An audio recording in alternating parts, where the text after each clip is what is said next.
Discourse isn't just about the words on a page or the sounds we make.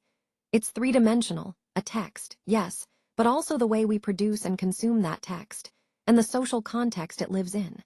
It's shaped by social structures like class and institutions, but it also helps shape and change those very structures. So, discourse is both the finished product and the ongoing process of communication within society. It's language as social practice.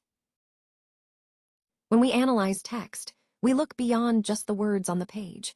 We focus on vocabulary, grammar, how ideas connect, and the overall structure. Every clause does double duty. It represents reality while also shaping social relationships and identities.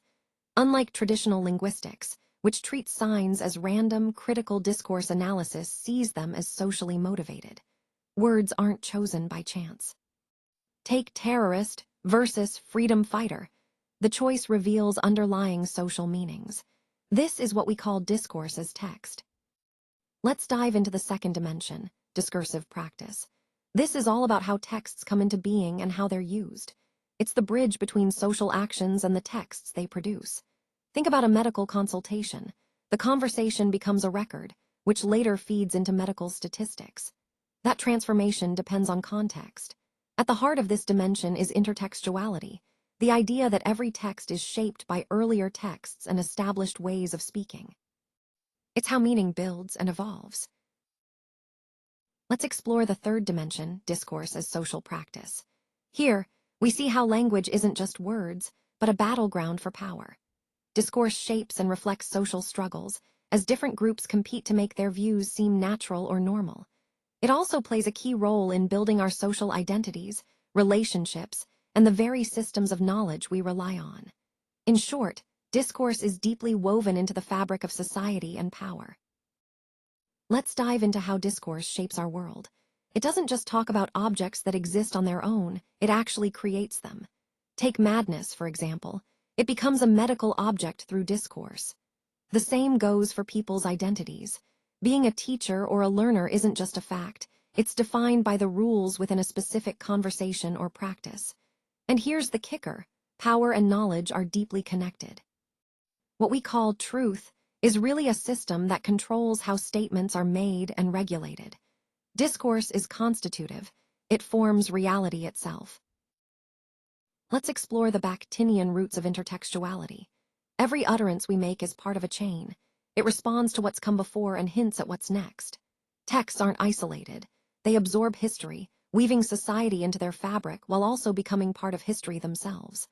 Because they're made from pieces of other texts, they're naturally mixed and open to many meanings. This gives rise to ambivalence, the idea that texts can be interpreted in different, sometimes conflicting ways. Sometimes, a text doesn't stand alone, it leans on other texts in clear ways. This slide shows us how that happens. First, there's discourse representation, where news or other media report what people have said, often using quotes or phrases like he said. Then, presupposition comes in. That's when a text treats some ideas as already accepted, guiding how we interpret what's next. Finally, metadiscourse lets the writer step back, marking their distance with words like so-called. These are all ways texts connect and shape meaning together. Let's look at how texts are built from a mix of discourse conventions, things like genres, styles, and discourses. Today, these boundaries are blurring. Take television talk shows, for example. They blend conversation with entertainment, creating what we call mixed genres. These concepts help us analyze how certain rules shape communication within different settings. Understanding this mix is key to seeing how messages are crafted and received in our complex media landscape. Ideologies shape how we understand the world, from physical reality to social relationships and our own identities. They're built into the ways we talk, think, and act. The most powerful ideologies feel natural, like common sense, so we don't even notice them. But they're very real, showing up in institutions like schools and the media. These places become battlegrounds where different ideas compete to become the new normal. This process is what we call naturalization, making ideology invisible by turning it into everyday sense. Let's dive into the idea of hegemonic struggle. This is where social groups try to build alliances and win consent, not just through force, but through political and ideological battles.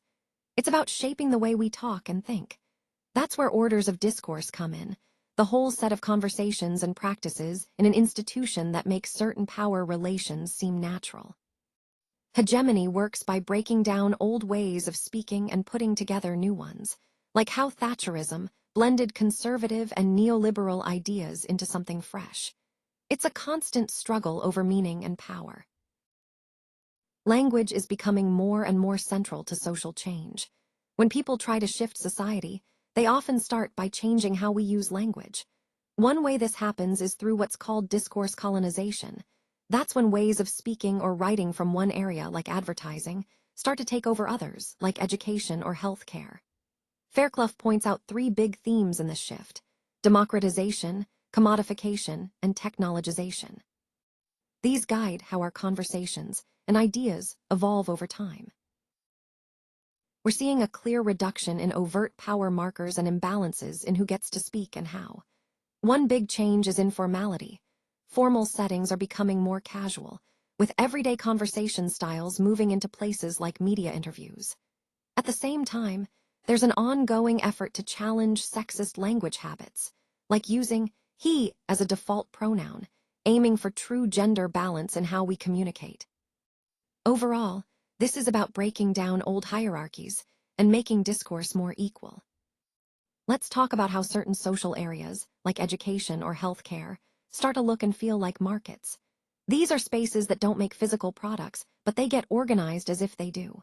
People become consumers or clients, like students seen as customers. Advertising sneaks in too, shaping how institutions talk about themselves. Think of university brochures using lifestyle images to sell degrees. It's social life, reimagined as a market. This slide explores how professional technologists step in to shape the way we communicate. They don't just study language, they actively redesign it and train others in these new practices. Think of language as a set of social skills, like interviewing or counseling, skills we can teach and apply anywhere. They also use simulation, creating interpersonal meanings to achieve specific goals, like making mass communication feel personal. It's all part of engineering social change through the power of discourse. Let's talk about transitivity, a way language shows who's doing what, and how actions and events are framed. It's about the types of processes we describe and the participants involved. Sometimes agency is clear, sometimes it's left vague. Then there's nominalization, turning actions into nouns, like a complete physical examination. This shifts focus away from the action and hides the agent. These choices aren't neutral. They shape how we understand events, especially in media stories about violence or accidents. They're part of the grammatical construction of reality. Modality is all about how a speaker shows their level of commitment to what they're saying. Sometimes it's subjective, like when we say, "I think this might work." Other times, it's objective, making a firm statement, like "the earth is flat." When we use objective modality, it often signals power, turning a personal view into a supposed universal truth. Politeness, on the other hand, is about managing social dynamics, protecting each other's face in conversation. In medicine, for example, questions are often direct and unsoftened, showing a clear power imbalance. Together, these shape how we enact social relations. When we define a discourse analysis project, it's important to remember that this work is interdisciplinary. We're not just looking at language for language's sake, we're focused on social research questions. Choosing the right corpus means finding those critical moments, or cruces, where everyday communication breaks down and hidden practices come to light. Our analysis then needs to go beyond words, mapping the social context, the different orders of discourse, and the specific ideological effects at play. These are the key guidelines that shape meaningful research. As we wrap up, it's clear that critical discourse analysis aims to boost our awareness of how language shapes our place in the world. By recognizing the power structures behind language, we can start to challenge and reshape them. Change isn't simple or one way.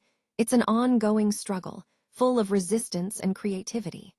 Language, then, becomes a powerful tool for transformation. This video was created with SlideSpeak. Visit SlideSpeak to turn your presentations into engaging AI-narrated videos.